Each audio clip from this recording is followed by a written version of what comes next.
ঈসা আলাইহিস সালাম বললেন যে তুই বিধর্মী, একে যদি আমার সফর সঙ্গী হিসাবে নেই তাহলে আল্লাহ তাআলা যদি চায় এক ঈমান দিতে পারে, একে ঈমানদার বানাইতে পারে।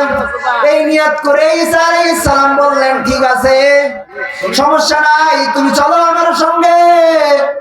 দুজনে রওনা দিয়েছে।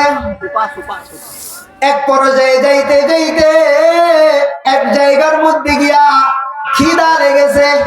ঈসা আলাইহিস সালাম বলেন আমার ব্যাগের মধ্যে 3টা রুটি আছে, তুমি রুটিগুলো বের করো।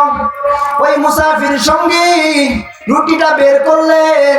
রুটি বের করার পর ঈসা আলাইহিস সালাম বলতেছেন তুমি একটা খাও, আমি একটা খাবো, আর একটা রেখে দাও।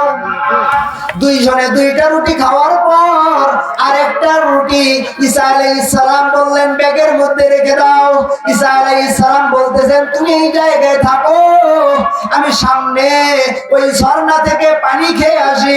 বলে ঠিক আছে হুজুর আপনি যান। ঈসা আলাইহিস সালাম পানি খাওয়ার জন্য ওই ঝর্ণার মধ্যে গেলেন। ওই ঝর্ণার মধ্যে যাওয়ার পর পানি খেয়ে আসলেন। আসার পর ঈসা আলাইহিস সালাম বলতেছেন ওই রুটিটা কি তুমি ব্যাগে রাখছো? বলে হ্যাঁ আমি ব্যাগে রাখছি। বলে দেখি। বলে ঠিক আছে দেখেন।